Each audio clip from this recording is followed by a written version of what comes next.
Hey, PJ. On the other line there, we have Randy Kitts from Black Eagle Arrows and Conquest Archery, and we want to welcome Randy and thank him for his participation in competition archery media, especially this week with the giveaway for some Black Eagle Arrows. So welcome, Randy. Hey guys, how you guys doing? Hey, we're hanging in here in Pennsylvania. How are things down in Georgia? Oh man, it's sunny and 75. Well, it's gonna be 75. It's about 46 this morning. We don't get to 75. It's been good. What is Georgia? I have no clue. Are We're you wide open. still?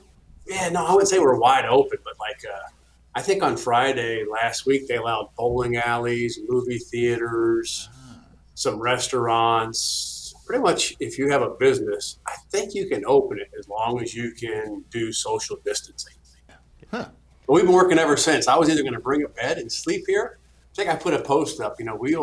We'll keep shipping until they kick us out or until Jesus comes back, whichever one comes first. They were hoping for the latter. I was going to bring a bed here if they gave me a stay at home. I'd make this my home. We got a refrigerator, microwave, and that was my plan, but it didn't have to come to fruition. One of the things we wanted to talk to you about, Randy, was about the Black Eagle backstory. I'll be honest, I don't know anything about it. So how did you get into this, and tell us about the beginnings? It's a story, that's for sure. And I don't know how much time we have allotted for the podcast, but I'll try to give you the Reader's Digest version. I worked for Lowe's, and I helped do TV sponsorships for a TV show at the time. And I met a guy who was in the archery industry. We'll just kind of leave it very vague at that point.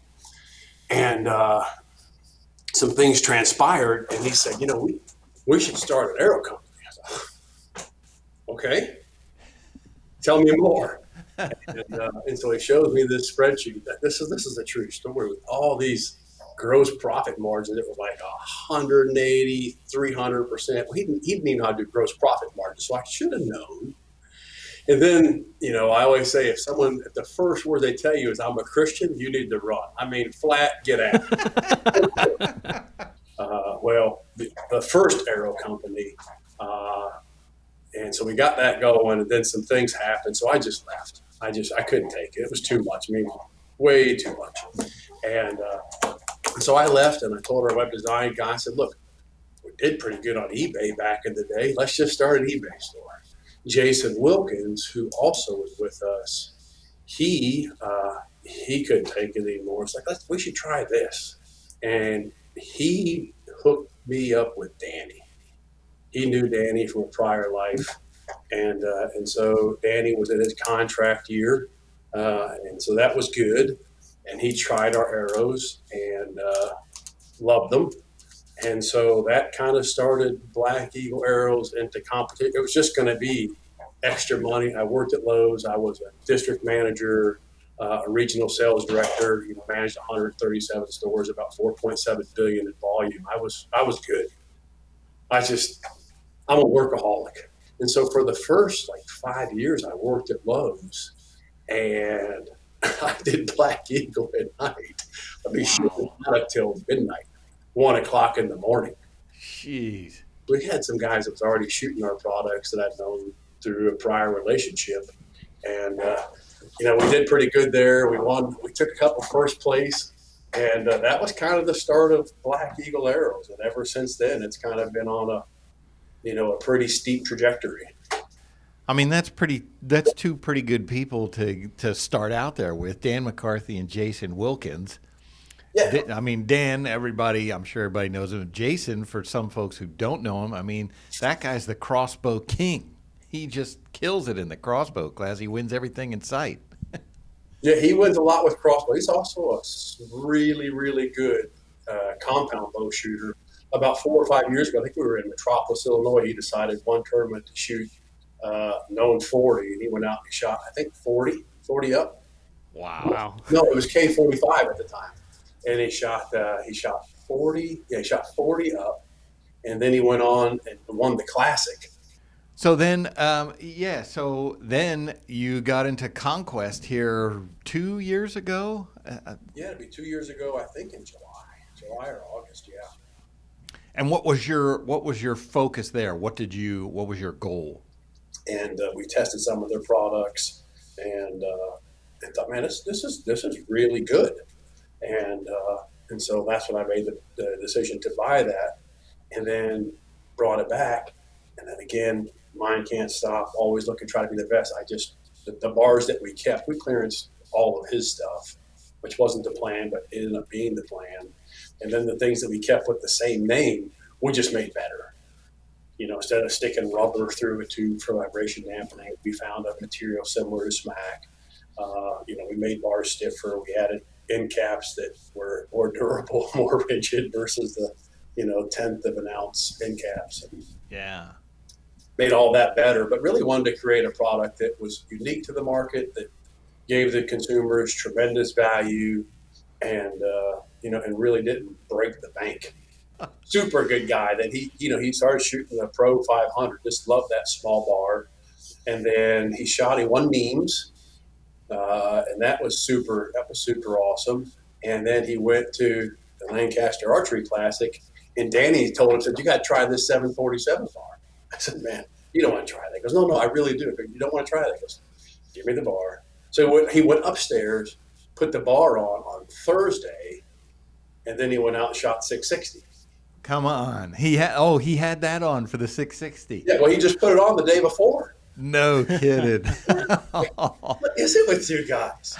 Right. We got an awesome team, and Chris Schaff and Tate Morgan and Mike Schlosser now. I mean, we got a pretty good list of tremendous competitors. There's a lot I'm sure that I'm missing, but those are the ones just come off the top of my head. Did Jimmy you have? Butts, look at what Jimmy did last year.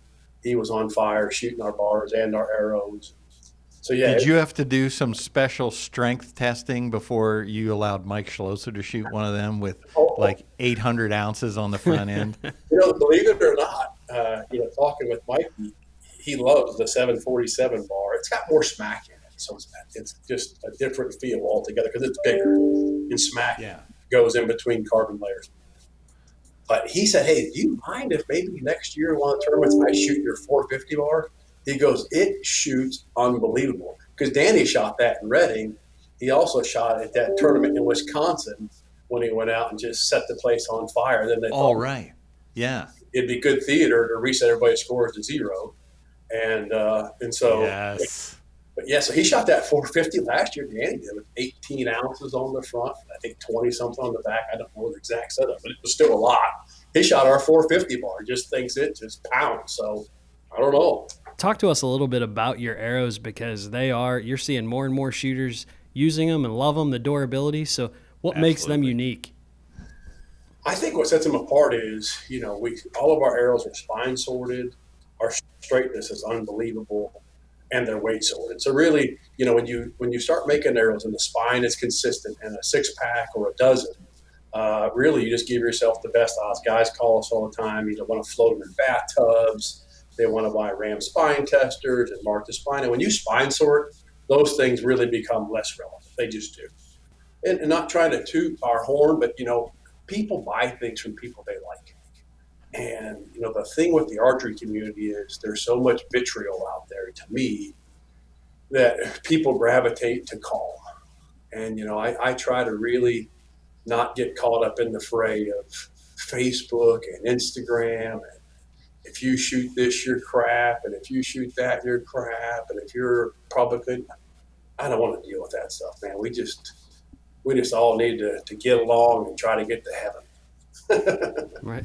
Well, I can attest there aren't many nicer people than you and Jason at a competition, and it's evident in the amount of people that just flock to your booth to talk to you guys. So, with your arrows this year, you guys released the Revelation. And that's a new micro diameter outdoor arrow that, with the coronavirus hitting and all this stuff, that we maybe haven't got to see it as much as we would have if we had a normal season. But talk to us about the Revelation, because I've actually shot that arrow, and it's awesome. Yeah, you may see it more next year than you ever thought that you would. There's a tidbit for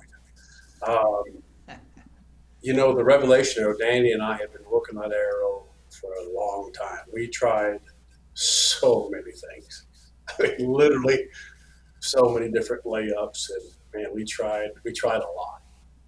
And so we dialed that thing in and got it fixed. And then I started, last year was a pretty remarkable year for me from a interpersonal standpoint.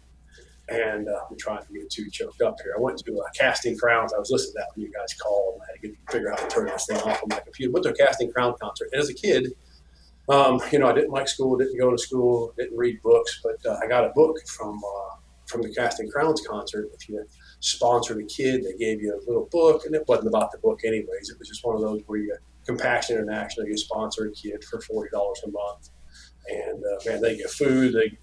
If you don't know all the stuff they get, you just go research it. It's pretty cool for $40. So I read this book called Only Jesus, and pretty cool book. So that kind of started my journey, and I thought, well, I need to come up with a name for this arrow that just shows people my faith. And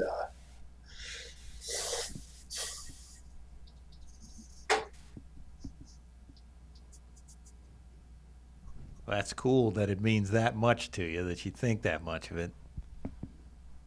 yeah, and so I started thinking about Bible verses, and Revelation 3:20 came to me. And we called this arrow the 125 for years, because that was just what it was, a 125 ID arrow.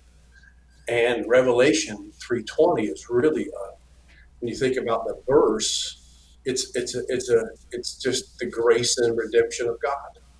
And I'm in the shower, day 2, and something just said, go look, point 125. What is that? What is that in millimeters? So we always talk about millimeters, or 4 millimeter, 5 millimeter, and I went and looked, and actually a 125 is like 3.2019. I thought, that's it, it's over. I'm about 100% convinced. And so that's where Revelation 3:20 came, and that's where the name came from. And so, yeah, it means a lot to me. And it's really cool to see people see that. And then, we get a message every now and then, or someone will make a comment, I love that verse. I love that verse. And so, yeah, if it just gets people thinking, that's a good thing. Right. Yeah. That's awesome. And so obviously we hope to see more events where we could see these arrows, USATs or World Cups or whatever. We just want to see some more outdoor target archery.